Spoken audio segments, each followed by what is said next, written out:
Howie Carr, the author of the new book Hitman. It's available at fine bookstores everywhere as well as online.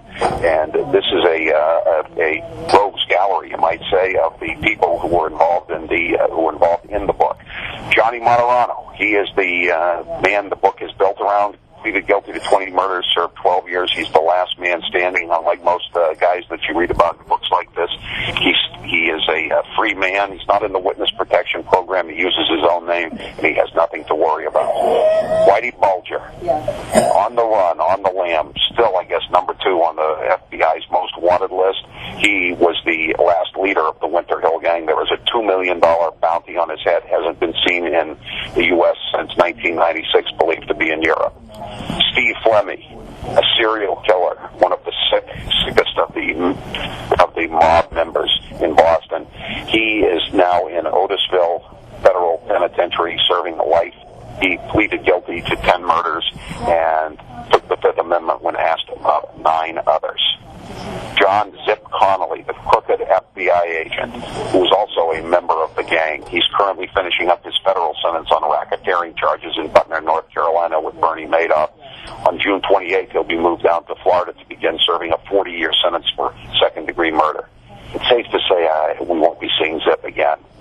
Frank Salemi, a guy who trusted Steve Flemmi way too much and spent a lot of his time in jail, briefly the head of the New England Mafia, which is what the patriarchal crime family is now known as, has been released after serving yet another term in prison and is believed to be living on Cape Cod. Joe Barboza, another very sick killer. He was the first member of the witness protection program, told many lies about crimes in Boston, sent 4 innocent men to prison for more than 30 years for a murder they didn't commit. Barboza was killed by the Mafia, the Boston Mafia in town.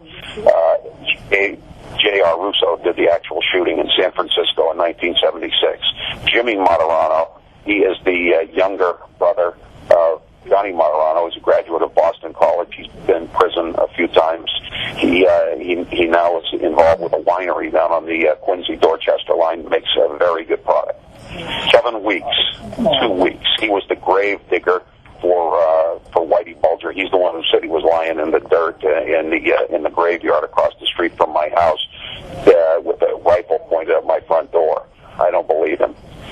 We got his name 2 weeks because that's how long he held up when he was first brought into custody before he became a cooperating witness.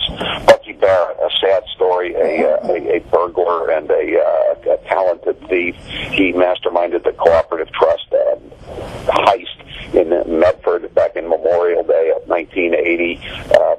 The Bulger and Flemmi gang tracked him down, shook him down for money, and then killed him and buried him in a basement. Both of his sons, or 2 of his sons, killed themselves by throwing themselves in front of Red Line trains. John McIntyre, another unfortunate figure, he was a crew member on the Valhalla ship that Whitey and Stevie were using to ship arms to the IRA. He decided to go to the police. He went to the Quincy police. That was okay. But then the Quincy police made the fatal error for John McIntyre. They went to the feds. Pretty soon, he was buried with Bucky Barrett. Deb Hussey was the common-law stepdaughter of Stevie Flemmi. He started having sex with her when she was 13. She became addicted to drugs. She became a prostitute, a waitress in an organized crime hangout on Geneva Avenue in Dorchester. Finally, they got sick of dealing with her. They didn't know what she would say. They didn't know what she would do. So Whitey and Stevie strangled her and then pulled out all her teeth. Deb Davis, another of Stevie's girlfriends. Her father ran a gas station in Brookline Village, and she hooked up with Stevie. He was insanely jealous. At least one guy that she went out with briefly was murdered, allegedly on Stevie's orders in the Blue Hills. When she disappeared, Stevie went to visit her mother in